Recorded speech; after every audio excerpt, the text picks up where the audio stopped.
अस्सलाम वालेकुम बच्चों, कैसे हैं आप। आज चैप्टर 12 हम स्टार्ट कर रहे हैं जी। पहले एक दो डेफिनेशंस हैं, उसके बाद फिर हम एक्सरसाइज की तरफ जाएंगे। फर्स्ट ऑफ ऑल बेटा आप देखें ट्रिग्नोमेट्री किसको बोलते हैं जी। इसमें एक्चुअली ये ग्रीक जो कुछ वर्ड्स हैं उनको कलेक्ट किया गया है। ट्राई का मतलब 3 होता है, जो इसमें आ रहा है जी। गोनल का मतलब शेप आप कह लें, और मैट्री का मतलब जो है मेजरमेंट है। ठीक है, तो अगर हम तीनों बातों को मिला लें तो what do you mean by trigonometry. Trigonometry is the measurement of triangle. ठीक है, और ट्राइंगल जो है वो एक्चुअली क्या चीज होती है।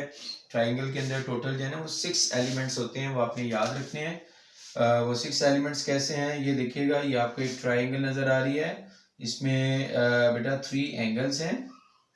ट्राइंगल है 6 एलिमेंट्स, ये याद रखना है आपने। तो इसको पहले लेबल कर लेते हैं जी। A B C 3 sided figure जो है उसको ट्राइंगल बोलते हैं। उसके 3 वर्टिसेस आ गए आपके सामने। हर वर्टेक्स के ऊपर एंगल भी बनेगा। अल्फा बोल दें, बी के ऊपर बीटा एंगल बोल दें, सी के ऊपर गैमा एंगल बोल दें। अब ये ए बी साइड है। ए के सामने वाली जो लेंथ है इसको हम इस पूरे चैप्टर में इसी तरह लिखा करेंगे। ठीक है, कैपिटल ए के सामने वाली लेंथ स्मॉल ए, बी के सामने वाली लेंथ स्मॉल बी, सी के सामने स्मॉल सी। जो भी आप वर्टिसेस के नेम रखेंगे जहां मर्जी रख लें, इसमें कोई ऐसी कोई फिक्सेशन नहीं है। ठीक है, तो ए जहां भी होगा उसके ऑपोजिट लेंथ जो है वो स्मॉल है, ये मैंने आपको बता दिया जी। तो there are total 6 elements in this triangle, 3 sides and 3 angles. ठीक है, small A, small B and small C are 3 sides, lengths of 3 sides, whereas alpha, beta, gamma are 3 angles। ठीक है, तो इनको हम बोलते हैं 6 एलिमेंट्स। तो इन 6 के 6 एलिमेंट जो हैं इनकी जो है मेजरमेंट को फाइंड आउट करना, इनकी वैल्यूज को पता चला लेना, this is called solution of triangle. ठीक है, to find all 6 elements of triangle is known as solution of triangle. तो उम्मीद है ये बातें आप समझ चुके होंगे, ये कितनी मुश्किल चीजें भी नहीं है, मैट्रिक बेस है। अब इस चैप्टर के अंदर जो हम स्टार्ट अप लेंगे, ट्राइंगल का सॉल्यूशन तो है, लेकिन ये है कि इसमें 2 तरह की ट्राइंगल्स हम डिस्कस करेंगे। एक तो है राइट ट्राइंगल। सबसे पहले राइट ट्राइंगल में 2 एक्सरसाइजेस जो है वो हमने डिस्कस करनी है। एक 12.2 है और एक 12.3 है। ये दोनों एक्सरसाइजेस राइट ट्राइंगल की हैं। उससे ऑनवर्ड 12.4 से आगे जितना भी है काम वो फिर ऑब्लिक ट्राइंगल आ जाएगी। ऑब्लिक ट्राइंगल जो है वो ऑपोजिट टू राइट ट्राइंगल होता है। राइट ट्राइंगल क्या होती है, जिसमें एक एंगल 90 का हो उसको हम राइट ट्राइंगल बोलते हैं। ठीक है, 3 एंगल्स होते हैं, एक एंगल अगर 90 का हो गया तो उसको हम राइट ट्राइंगल बोलेंगे। तो अब इसको सॉल्व कैसे करना है। एलिमेंट्स तो इसके भी 6 ही होते हैं, तो इस राइट ट्राइंगल को सॉल्व करने के फॉर्मूले और हैं, और ऑब्लिक ट्राइंगल के लिए डिफरेंट फॉर्मूले हम इस्तेमाल करेंगे।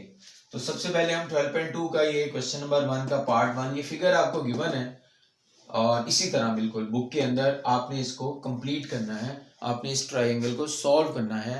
इट मींस आपने इसके रिमेनिंग 6 एलिमेंट्स फाइंड आउट करने हैं। तो प्यारे बच्चों, जब आप राइट ट्राइंगल का सॉल्यूशन जो है वो स्टार्ट करते हैं तो आपने सबसे पहले जो है वो उसको लेबल करना है आपने। ठीक है, अगर फिगर आपको इस तरह गिवन है तो, अगर फिगर गिवन नहीं है तो एलिमेंट्स दिए हुए होते हैं, फिर आपने क्या करना है मैं बताता हूँ। तो फर्स्ट ऑफ ऑल आप इसको लेबल कर लें। वर्टिसेस जो मर्जी रख लें, इसमें कोई नहीं है कि आप सी यहाँ पे लेंगे, सी यहाँ पे लेंगे, ऐसा नहीं है।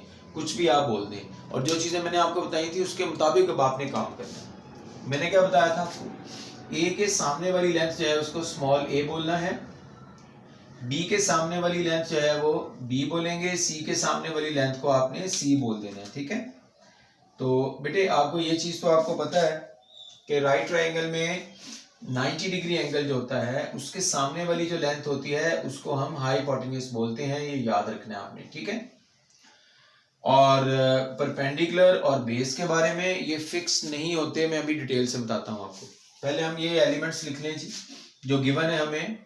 ये इसको हम अल्फा बोलेंगे प्यारे बच्चों, ये स्मॉल ए हो गया, और ये बी है, एंगल गिवन है, और एक लेंथ गिवन है, और ये एंगल बीटा भी गिवन है आपको। ठीक है, beta is equal to 90 degree, beta is equal to 90 degree. तो जो एलिमेंट, जब भी आप ट्राइंगल को सॉल्व करें, जो एलिमेंट्स गिवन है पहले वो लिखेंगे। अब यहां पे आप लिखेंगे गिवन, और यहां पे आप लिखेंगे टू फाइंड। ठीक है जी, गिवन में आपको क्या क्या गिवन है, alpha is given to you 45 degree, beta is given to you 90 degree. ये क्वेश्चन करने का बेहतरीन तरीका बता रहा हूं आपको। Small A is equal to 4 units, ठीक है, जो भी है। अब आपने फाइंड क्या करना है वो यहाँ पे आप लिख देंगे। बाकी क्या रह गया, यहाँ से आप पता चला सकते हैं alpha beta given, so you have to find out the gamma जी। स्मॉल ए गिवन है, आपने स्मॉल बी भी फाइंड करना है, और प्यारे बच्चों स्मॉल सी लेंथ जो है वो भी आपने फाइंड करनी है। तो हमेशा आपने इस तरह से क्वेश्चन को अटेम्प्ट करना है, ठीक है। प्रेजेंटेशन इसकी यही रखनी है जी। अच्छा, अब बात क्या हो रही थी, सबसे पहली बात तो ये है कि दो एंगल अगर आपको गिवन हो, जब भी आप ट्राइंगल को सॉल्व करें, कोई सी भी हो, if two angles are given to you, सबसे पहले आप जो है वो थर्ड एंगल निकाल लें। उसके लिए तो जाहिर बात है ये वाला रिजल्ट जो है वो यूज होगा। ये राइट ट्राइंगल में भी यूज होता है 180 वाला रिजल्ट, और ये किसी भी ट्राइंगल के लिए इस्तेमाल हो सकता है, ठीक है। तो राइट ट्राइंगल के सोल्यूशन में ये तीन चीजें आपने इस्तेमाल करनी है। नंबर 1 180 वाला रिजल्ट हो गया। नंबर 2 पाइथागोरस थ्योरम है, hypotenuse square is equal to perpendicular square plus base square. और नंबर 3 पे आपने ये रेशियो इस्तेमाल करनी है, जो भी वहां पे हमें सूट कर रही होगी। वो कैसे होगी वो मैं अभी आपको बताता हूँ। तो अब ये तीन चीजें तो यूज करेंगे हम, कब यूज करेंगे मैं साथ साथ बताता जाता हूँ। सबसे पहले अगर आपको 2 एंगल्स गिवन है तो आपने थर्ड एंगल निकालना है, वो 180 वाला रिजल्ट यूज करके।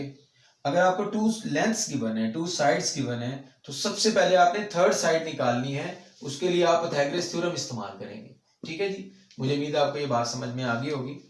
अब परपेंडिकुलर कौन होगा और बेस कौन होगा, याद रखें ट्राइंगल जो होती है राइट ट्राइंगल, उसमें एक्यूट एंगल 2 होते हैं, ठीक है।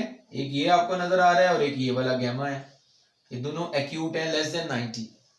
अगर आप ये एंगल यूज करेंगे ट्राइंगल में, तो इसकी ऑपोजिट साइड, जो भी एंगल आप यूज करें रेशो के अंदर, उसकी ऑपोजिट साइड हमेशा परपेंडिकुलर होगी, और उसकी एडजेसेंट साइड हमेशा जो है वो बेस होगी, ठीक है। ये अब आपने याद रखना है। मिसाल के तौर पर मैं यहाँ पे आपको एक्सप्लेन कर देता हूँ। लुक एट दिस, ये बेटे 90 डिग्री का एंगल है, आप इसको जो है वो आप बोल दें थीटा, और ये वाला जो एंगल है इसको आप फाई बोल दीजिए। अब थीटा के लिहाज से ये परपेंडिकुलर है, ये बेस है, और विद रिस्पेक्ट टू फाई इसके ऑपोजिट साइड ये आ रही है, ये परपेंडिकुलर है। आप कहेंगे सर ये क्या बात हुई, हॉरिजॉन्टल को आप परपेंडिकुलर कही जा रहे हैं। तो ये छोटी क्लासेस में बच्चों को बताया जाता है कि vertical side is perpendicular and horizontal side is base, लेकिन हकीकत में ऐसा नहीं है, ठीक है।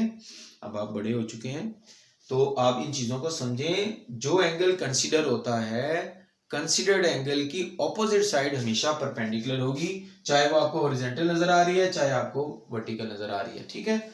सो विद रिस्पेक्ट टू, अगर हम थीटा बात करें विद रिस्पेक्ट टू थीटा, ये परपेंडिकुलर है ऑपोजिट साइड, लेकिन मैं आगे ब्रैकेट में थीटा लिख रहा हूं विद रिस्पेक्ट टू थीटा, और विद रिस्पेक्ट टू थीटा ये वाली साइड जो है वो आपकी बेस होगी, ठीक। इसी तरह विद रिस्पेक्ट टू फाई ये ऑपोजिट साइड है, ये क्या होगी, ये तो परपेंडिकुलर हो गई है जी। तो यहाँ पे मैं लिखूंगा perpendicular but with respect to phi, और विद रिस्पेक्ट टू फाई ये बेस हो जाएगा जी। विद रिस्पेक्ट टू फाई ये वाली जो लेंथ है आप इसको लेबल कर लें, बेशक ए बी सी बोल लें, ठीक है। तो ये मैं आपको कह रहा हूं perpendicular and base are not fixed in right triangle, it depends upon the considered angle जो भी आप यूज कर रहे हैं आउट ऑफ 2 एक्यूट एंगल्स, ठीक है। 90 का एंगल जो है कभी भी रेशियो में हम इस्तेमाल नहीं करते। ये परपेंडिकुलर हाइपोटेन्यूज, इसमें हम 90 डिग्री का एंगल जो है वो रेशियो में यूज नहीं करते, हमेशा एक्यूट एंगल यूज होगा, या ये वाला यूज होगा या ये वाला यूज होगा। तो ये मैं अब मैंने आपको दोबारा मैं इस पे आ गया हूं। एंगल्स 2 गिवन है आपको, आपने थर्ड एंगल मैंने बोला था जब भी निकालना है तो आपने पहले 2 एंगल गिवन है तो हमेशा आप पहले थर्ड एंगल निकालें। तो इसमें गैमा हमने निकालना है, तो अब आपने इसकी हेडिंग देनी है जी, ठीक है। आप लिखेंगे 4 गैमा, ये लिखना है आपने, डायरेक्ट भी लिख सकते हैं gamma will be equal to, आप डायरेक्ट 180 में से जो 2 एंगल आपको गिवन है उनको माइनस करवा दें, ठीक है। ये आपको शॉर्टकट बता रहा हूं। और उसके बाद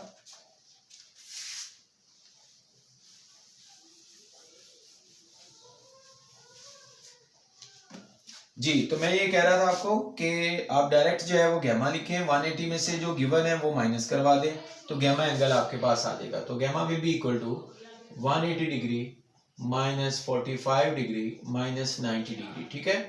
तो बेटा ये आपके पास 45 डिग्री आ जाएगा, तो ये वाला एलिमेंट तो आ गया जी आपके पास, ठीक। ये आपने फाइंड आउट कर लिया। अब आप आ जाए नेक्स्ट के ऊपर। अब आपने ये स्मॉल लेंथ फाइंड करनी है, आपने हेडिंग देनी है। हेडिंग के बगैर आपने काम नहीं करना। ये देखिए, उसको बताना है आपने कि अब आप क्या फाइंड आउट करने लगे हैं। अब बेटा ये गौर से देखिए, इसमें बी लेंथ आपने फाइंड आउट करनी है और फिगर में ये हाइपोटेन्यूज है, ठीक है। तो अब आपने इन तीनों में से कोई एक रेशो यूज करनी है आपने जी। एंगल आप ये यूज करेंगे, इसके ऑपोजिट ये परपेंडिकुलर है और ये वैल्यू हमें गिवन है, इसको हम यूज करेंगे और ये मालूम हमने करनी है। तो रेशो का इंतखाब हमेशा आपने इस तरह करना है। रेशो में 3 चीजें होती हैं टोटल, एक तो एंगल होता है, 2 साइड्स होती हैं। अब जो चीजें गिवन है उनको यूज करें, 3 में से एक अननोन होना चाहिए बस। तो ये एंगल हम ले लेते हैं, ये साइड ले लेते हैं, ये अननोन ये ले लेते हैं। तो इसके मुताबिक तो ये परपेंडिकुलर है और ये हाइपोटेन्यूज है। अब मुझे बताएं परपेंडिकुलर और हाइपोटेन्यूज किस रेशो में आ रहे हैं जी। ये पहली रेशो में आ रहे हैं ना, परपेंडिकुलर हाइपोटेन्यूज। तो इसका मतलब ये होगा कि आप साइन वाली रेशो यूज करेंगे और थीटा की जगह पे एंगल आप 45 लगाएंगे। मुझे उम्मीद है आपको ये बात समझ में आ गई होगी। तो यहाँ पे हम लिखेंगे from figure sine of 45 degree, ठीक है। या आप यूं भी आप लिख सकते हैं, एक स्टेप और करना चाहें तो साइन ऑफ, इसका नाम रख दें पहले alpha, is equal to according to alpha angle, ये बेटे आपका परपेंडिकुलर और ये बेस। आप लिखें यहाँ पे स्मॉल ए ओवर स्मॉल बी। अगले स्टेप में आप वैल्यूज पुट कर दें। अल्फा आपके पास कितना है 45, ए आपके पास 4 है और बी आपने फाइंड आउट करना है। बी को इस साइड पे ले आए, साइन 45 को ये डिवाइड करवा दें आप। अब बेटा आप इसकी वैल्यू पुट कर दें। वी नो साइन 45, कैलकुलेटर भी यूज कर सकते हैं आप। तो ये आप इसको रेसिप्रोकल करेंगे, इन्वर्ट करेंगे, ऊपर जाके ये आपके पास फाइनल आंसर आ जाएगा और आंसर जो है वो उसको आप इनबॉक्स कर दें। तो ये सेकेंड एलिमेंट भी आपके पास आ चुका है। तो ये इसकी जो है प्रेजेंटेशन रखनी है। अब आपके बाद ये भी आपने मालूम कर लिया बेटा, ये रह गया, सी रह गया। अब ये याद रखें, राइट ट्राइंगल में जब भी 2 लेंथ्स आपके पास आ जाएं तो थर्ड लेंथ जो है आप चाहें तो रेशो यूज कर लें और आप चाहें तो थ्योरम यूज कर लें, वो आपकी मर्जी है जी। दोनों तरह से आंसर सेम आएगा जी। तो मैं यहाँ पे सी को फाइंड करूंगा by using Pythagoras theorem. According to figure आप देखें, यूजिंग पाइथागोरस थ्योरम, फिगर में आप देख लें बेटा, बी स्क्वायर हाइपोटेन्यूज है, hypotenuse square is equal to perpendicular square plus base square. Base यहाँ पे आपको सी नजर आएगा, ये देखें, ठीक है जी। ये हाइपोटेन्यूज है हमारा, फिगर में हाइपोटेन्यूज बी है। Hypotenuse square is equal to perpendicular square plus base square. तो इसमें आपने फाइंड क्या करना है, C square. C square will be equal to A square, इधर जाके माइनस हो जाएगा, B square minus A square कर लें आप, ठीक। अब बेटे इसमें वैल्यूज पुट कर दें। बी की वैल्यू आपने निकाली हुई है, ये है आपके पास बी की वैल्यू 4√2, ये इसका स्क्वायर आ गया, माइनस ए आपके पास क्या है 4, वो गिवन था, ये 4 का स्क्वायर आ गया। तो प्यारे बच्चों आप इसको सॉल्व करेंगे तो आपके पास आंसर आ जाएगा 16 × 2 32 माइनस 16, ठीक है जी। अब स्पेस जो है वो भी है थोड़ी, मैं लिख सकता हूँ नीचे। सो सी स्क्वायर इज इक्वल टू 16 आ गया और अल्टीमेटली सी की वैल्यू 4 आ गई आपके पास। सो इन दिस वे आपने ट्राइंगल को कंप्लीट कर लिया। मुझे उम्मीद है आपको ये क्वेश्चन जो है वो समझ में आया होगा। वीडियो अच्छी लगी हो तो लाइक भी कीजिए, शेयर भी कीजिए और सब्सक्राइब भी कर लें चैनल को, ताकि आगे चैप्टर 12 हमने पूरा करना है, उसकी वीडियो सारी आपको नोटिफिकेशंस मिलते रहें और आपकी अच्छी तैयारी हो जाए मैथ्स की, ठीक है जी। बहुत शुक्रिया, अल्लाह।